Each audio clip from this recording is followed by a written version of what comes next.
Well, thank you very much. My name is Chris Enss, as Christine so graciously introduced. This is Howard Kazanjian, and we thank you very much, the library, for having us come and talk about Margaret Dumont. I know a lot of people, when you say Margaret Dumont, they say, who? But if you see her, you say, oh, my stars, of course, that's who that is. But she was in so many of the Marx Brothers films.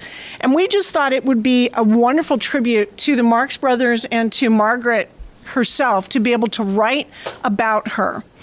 Howard and I have been working together since 2003. It's a long time. He's probably sick of me now, but he can't be. We have other things that we're doing. So we have written a number of books. We wrote a couple on Roy Rogers and Dale Evans. We wrote one on John Wayne called The Young Duke. We have written one called Thunder Over the Prairie, which has been adapted to the screen, and it will be directed by Walter Hill, who just did Dead for a Dollar. So we love the West, and we love writing about these small stories and trying to bring them life that few people know about. Our work is nonfiction. So when you pick our books up, you may look at it and think, this bibliography and these endnotes are insanely long. But it's important when you're writing about history to be able to show where you got this information, because so many people say it didn't happen. Howard and I wrote a book entitled The Death Row All-Stars. And The Death Row All-Stars is a true story that took place in 1911. And it was a baseball team made up of death row inmates, and as long as they played and won, they got stays of execution. And it's a true story. And so we love being able to find those little nuggets. So being able to ferret out as much as we could about Margaret Dumont really did make us happy to be able to present her story. Now, Margaret, we're coming up on what would have been Margaret's 140th birthday. Margaret was born on October 20th, 1882. And there's always been some disagreement about when she was born. I look at some early snippets about Margaret Dumont. I saw Jane Pauley do a news segment on her, but they said that they had the year of her birth wrong. And part of that is because Margaret was born out of wedlock. And her mother fudged on a lot of the information. So how old Margaret was actually was not really known until years later. Her mother was an amazing music teacher, and she was able to teach a lot of her music to Margaret and to Margaret's sister. And so they were trained to be opera stars. And Margaret had this amazing soprano voice that she doesn't get enough credit for, because, she did mostly opera. She was on Broadway. And if you see here, we're going to play some of Duck Soup. And in Duck Soup, she's Mrs. Teasdale, and she sings. And it doesn't really live up to how well she did sing and perform on stage. She was a wonderful comedian actress. And the reason I bring this up is because Groucho forever said Margaret wasn't funny, she didn't get any of our jokes. And Margaret would say, I'm a straight lady. And as a straight lady and as a good actress, I yield to the person who's doing this material. That's why the book is called Straight Lady, because she was one of the best straight ladies in the industry. As I said, she was exceptional on Broadway, such an amazing singing voice that George M. Cohan seeks her out and writes special music for her for different Broadway programs that he produces. So by the time she gets started in the Marx Brothers films, she's already a star on Broadway. As a matter of fact, you'll read some of the quotes in here from Groucho himself, who says, of course we know who Margaret was. Everybody in Broadway knows who Margaret is. So, they were kind of up and coming, but Margaret was already established. and just this phenomenal actress. And she teams up with her sister some of the time, and they do an act. And Margaret and her sister were one of the very first women at that time, young women at that time, to seek emancipation. Their mother was incredibly jealous of their act. She had a musical act, and no one was really interested in her act as much as she was the Dumont sisters. And so she said that they're too young to be on Broadway. They're too young to be exposed to this lifestyle. And so we are going to, I'm going to take them to court. And so the book is, a part of the book is about their time in court fighting with their mother. Eventually they win and they're able to go on and do what they do. But Margaret was,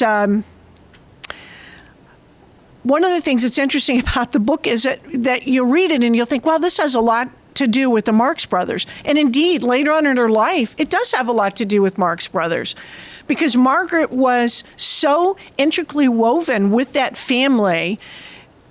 People, I mean, I was sharing at the beginning of this, people are so nasty on Amazon.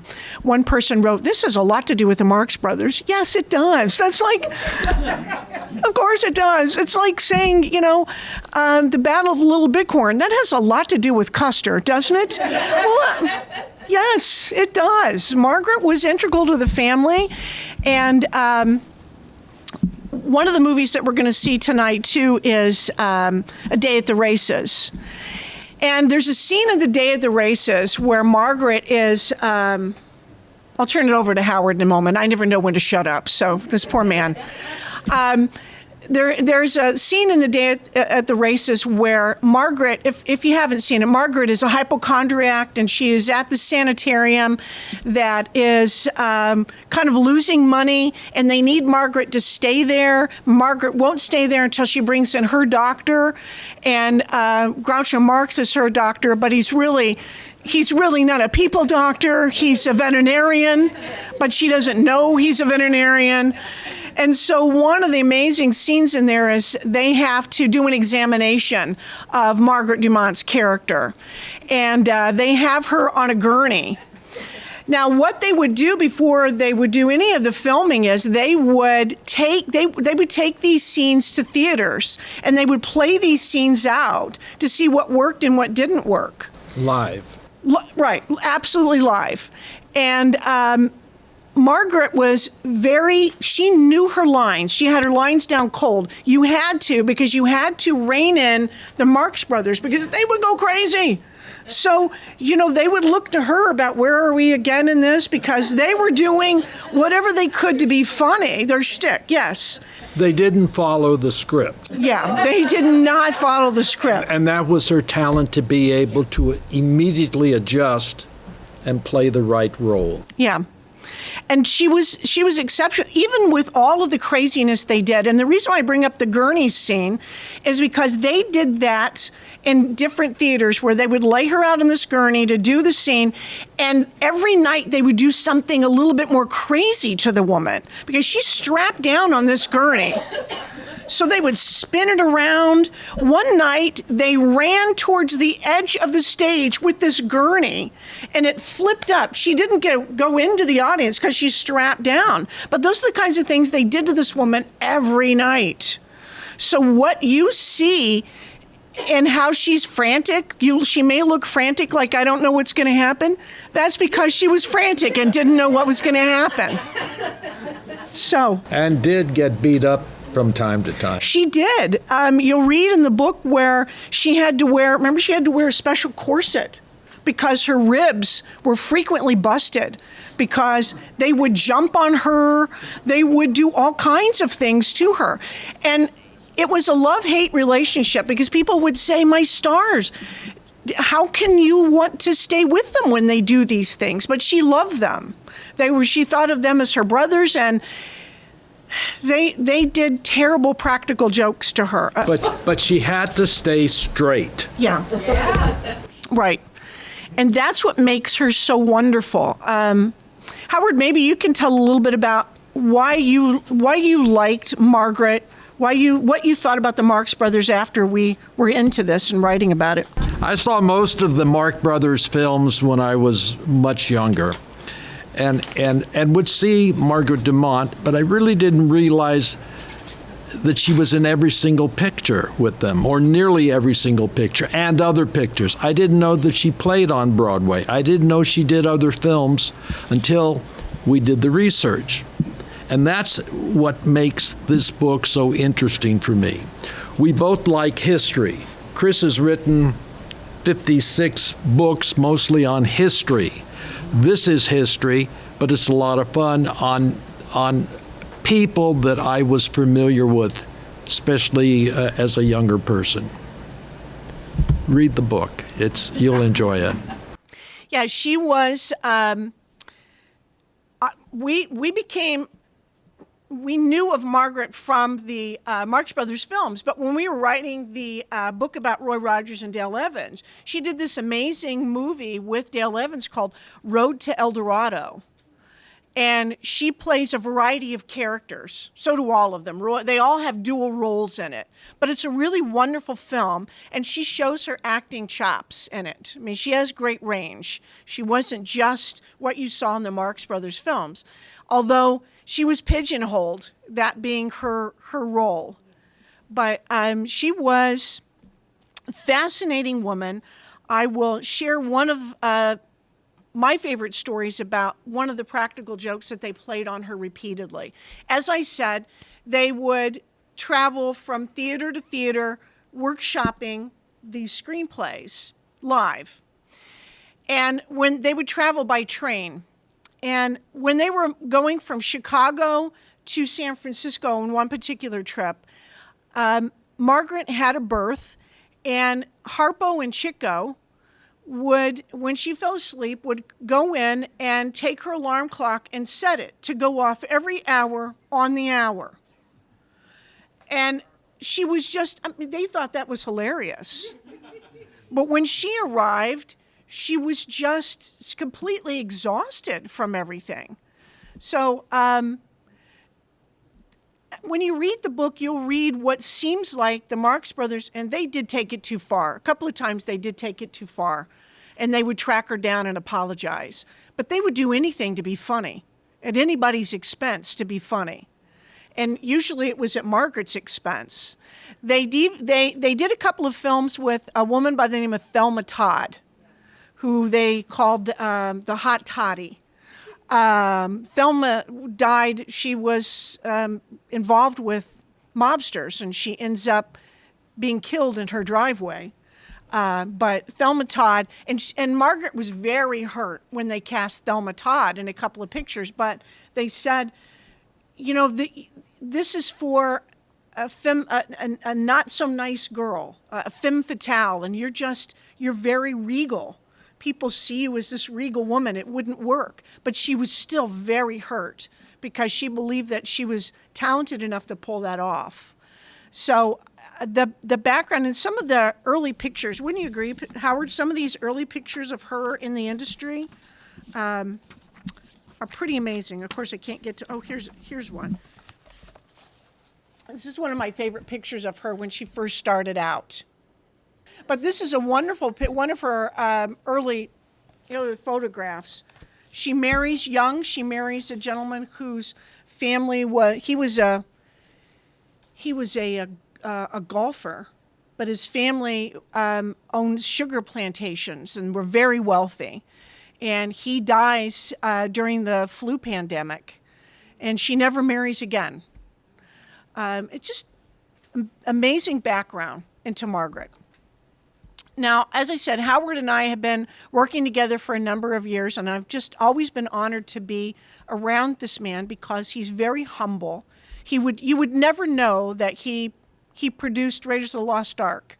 You would never know that he produced Revenge of the Jedi. You never know Bridges of San Luis Rey and these other wonderful films that he has a background with Alfred Hitchcock, with Billy Wilder, with what's the gentleman from the Wild Bunch? Why can't Sam Peckinpah. You would never know that because he's not he never does toot his own horn. So I'm going to toot his horn. And I'm hoping that you might have questions for him about his work. I know that you've got questions about his work. And if you don't, you better come up with some real quick. But he is really a magnanimous individual, and it's been my sincere blessing to be able to have worked with him all these years. We have other books that we're working on. We're going to be working on a book on, it's called Come Back to Shane, about Jean Arthur and the making of the movie Shane. Jean Arthur was an amazing actress, but she had a nervous breakdown after making Shane and never made another motion picture. So we love being able to get into that kind of thing. We're going to be doing a big book on Machine Gun Kelly and his wife, Catherine Thorne Kelly, who was really the driving force of that gangster group. We wrote a similar book about gangsters. We wrote a book called Ma Barker, America's Most Wanted Mother. And that was fun to do because this was a woman who was a mother of 4 men, and herself and those 4 boys ended up on the FBI's most wanted list, the very first wanted list, as listing them as number 1 through 5. They were bad characters. But she always carried a Bible. Oh, yeah, always carried a Bible. Yeah. So she knew exactly. And she could really reinvent herself. She would perpetrate these crimes, and then she would go home and dress all up and put on her makeup and her minks and then go out onto the speakeasies. And no one knew that this woman was as conniving as she was. And she's the one that kind of planned pretty much everything that those boys did. And Hoover, we write in the book about how Hoover was absolutely fascinated with her. So we've been able to, we've had a pretty good journey with these books, and we're doing more, and we're hoping that when Thunder comes out, everybody goes to see Thunder Over the Prairie. So anyway, Howard, do you have anything that you want to add before we pitch it to the... You can mention Tigman. Tigman? What do you mean? Tigman. From Ma Barker? No, the next book. Oh, that's right. Oh, I forgot about that. I forgot. Yes. We are doing a book right now about Bill Tillman. Bill Tillman was one of the greatest lawmen of the West.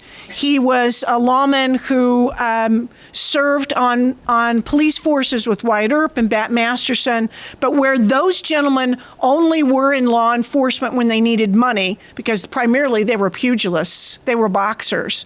They didn't really care too much about the law until they needed money, and they were very good at what they did.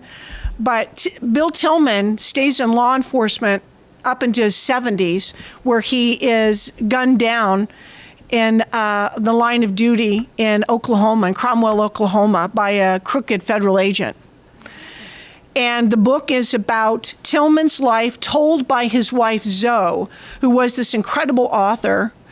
And when Tillman was killed, she was 30 years younger than Tillman, and they had 3 boys together. And so when Tillman dies, she has no viable means of support at this point. This is 1924. And so she writes a book about Bill Tillman and gets paid to write that book. But in the midst of the book, one of her boys is murdered, and the other son is arrested for murder. So, I mean, it's just this amazing life with this lawman, which we wrote about in Thunder Over the Prairie. They called him the greatest of all, the greatest lawman ever. So, if you saw a movie called You Know My Name, Sam Elliott did that particular about Bill Tillman.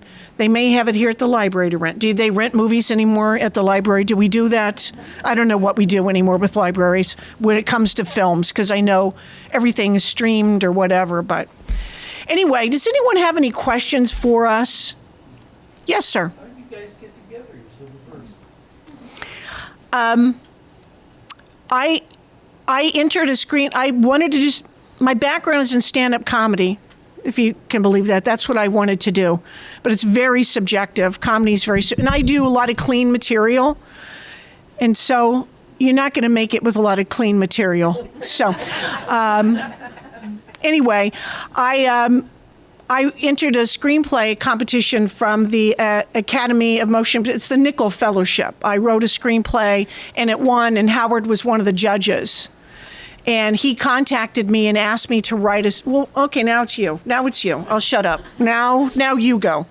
He said that I had met on several occasions Roy Rogers and Dale Evans and wanted to do a movie on those two.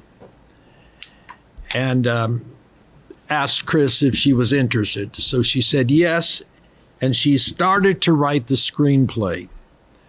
But we were working with Dusty Rogers at the time, the son, and we decided to convince Dusty that we weren't going to put any dirt in the story because dirt sells. We broadened the script, and Chris turned it into a book. Now we had the book, and we went to Dusty and said, from there we will write the screenplay. Of course, less pages than the book, but nothing else will come from the outside. Everything is in the book. He approved it. We wrote the screenplay, but we never made the movie. We wanted to. We tried very hard. We were going to take it to Broadway, but the family had other ideas after we'd already done everything. But what are you going to do? That's okay. It's been, and maybe it wasn't even for that. We met for other reasons. I mean, it started as that. We did two wonderful books about them, one called Happy Trails, the other one called The Cowboy and the Senorita, which was the name of their very first film that they did in 1944. And what was amazing about that was the two of them, Dale Evans wanted to go to Broadway. That's all she wanted to do. So to be cast in a B Western was not her ideal role. But she thought, I'm going to be so good that they will see me and put me in other things. But what they did was their chemistry was so great. They signed them to 7 other pictures. And so the rest is history. Howard and I were talking about this yesterday. When we wrote the book, we were able to go through several, almost 65 boxes that no one else had gone through in years and years and years of things that they had kept. And one of the letters that I happened onto was from a woman who was convinced that she was going to marry Roy. And then when he marries Dale, she writes a letter to him saying, there's no reason that I need any of my ovaries anymore. So I thought that was really interesting, that you would think that you really are going to have an opportunity to meet him and to bear his children when you're not even in the same circle. But women were really upset that he married Dale. I was amazed with that. He was quite the heartthrob, so. But amazing people. There wasn't any way that we were going to find any dirt on them anyway. No, there is. They didn't have anything like that. Yes, sir. Did you have a question? It's a long story. I mean, we do so many different things, and producers. You know, there are producers today that don't even show up in the making of a movie, and the producers that work their heart out for 2, 3, maybe even 4 years on a project, and get very little credit. But they are in charge. A producer usually finds the project. A producer usually hires the director. That doesn't mean a director won't hire me on a project. And there are executive producers, and but the role of the producer or co-producer or executive producer has changed over the years. And a lot of times agents want to take that credit, or director wants to take the credit, because if a film wins the Academy Award for Best Picture, the producer gets the Oscar. If you are the executive producer, which really might be the person that does all the work, they get no recognition. So it's a long story. There's a book out a year ago that is called Howard Kazanjian, a Film Producer. And in it, I talk about what a producer does. We should have had those here tonight, too. Yeah. But you have to have him back to come and talk. Yes, sir. Going back to the Marx Brothers, if you have a young person that wasn't familiar with them, where should they start? Just a favorite movie? You should always start with Duck Soup. You should always start with Duck Soup. I will tell you, though, I teach Bible study, and I have brought... I haven't told parents that I've done this, but there's a great scene in Coconuts where they're playing cards. Margaret is having cards handed to her by Harpo. He's dealing, and Chico is across from him. Margaret's on his right, and then another woman is on his left. And as he's passing the cards, he's doing this, showing Chico. He does it so fast.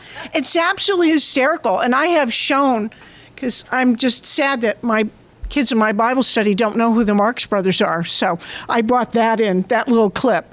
Sure, we made it have to do with Paul and Timothy and the other disciples. I worked it in. But I felt they needed to see it. It's hysterical. So, yeah, Duck Soup. Absolutely. And it's you should never meet anybody who doesn't know the Marx Brothers. You should really, that should be just 101. They're just so great. Anybody else have any questions? Yes, ma'am. What was Margaret's real personality like? Margaret was very refined. She didn't start out like that. She was very open, and she had an affair with a married man. Then when he's divorced and they marry, he comes from a lot of money in New York. And so then she becomes this polished woman who has to have parties. And so she goes from being this person that's kind of wild and free to being a very stoic woman, which really kind of made that transition from what she was on Broadway of being just crazy and wild for the 1920s. It's a different kind of wild today. So wild for the 1920s. I mean, I'm talking parties over at the, she did a lot of really fun things when she was younger, but when she got married, she became a different person. And that's the person that you see in the films then, who she was after she got married to John Mahler. So... Anybody else have any questions? Happy to answer. If you don't have any questions, what we're going to do is we're going to give you an opportunity to come up and buy a book and get it signed. And if you don't want to ask a question out loud and you just as soon ask it quietly to Howard, he's happy to have that happen. So that's a good time. And then after we do that, we're going to show Duck Soup. Prior to Duck Soup, a lot of the movies that they did were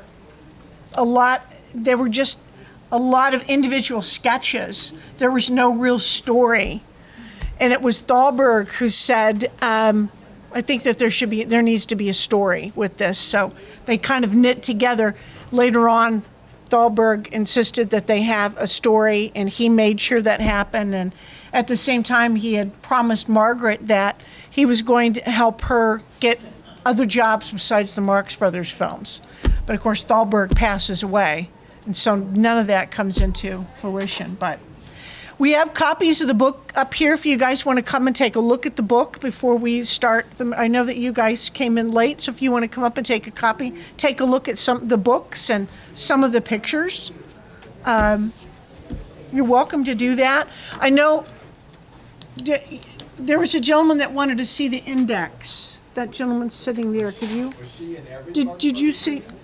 No, she wasn't in every Marx Brothers movie. She was in 7 of them, 7 of the bigger pictures that they did. But I want to read to you what they would do to Margaret, an instance of what they would do to Margaret when they were traveling. The wheels on the Southern Pacific coaster pounded along the railroad track on a 16-hour journey from Los Angeles to San Francisco. It was late in the evening, and most of the passengers on board were asleep in their berths. Among those lost in slumber was Margaret Dumont. Margaret and the rest of the cast of the Coconuts were on their way north to play an engagement at the Columbia Theater in the city in the city by the bay. They had just finished a 3-week run on the show at the Biltmore Center in Los Angeles. It was January 9th, 1928, and musical comedy had opened at the Lyric Theater in New York on December 8th, 1925. They had been performing that show more than 200 times. Does the Lyric Theater the Biltmore Theater Center, is it still here in Los Angeles? Is it gone? No. Gone, yes.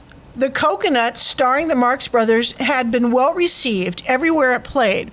Critics praised the production, calling it tuneful and full of beauty and uproariously funny.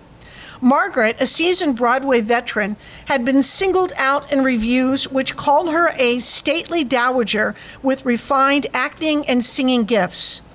Now resting comfortably in her sleeping quarters, the actress hoped to be well rested for the next series of performances awaiting them in San Francisco. At 12:15 in the morning, the sound of an alarm clock blaring jarred Margaret awake, and she glanced around her berth to see from where the offensive sound was coming. She located the clock on a small shelf next to her head and tapped it until it silenced. Within a few short moments, she had rolled away from the alarm clock and dropped back to sleep.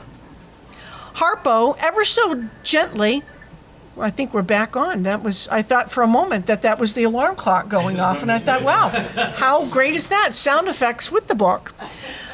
Within a few short moments, she had rolled over from the alarm clock and dropped back to sleep. Harpo ever so gently opened the curtains on her quarters, peered inside.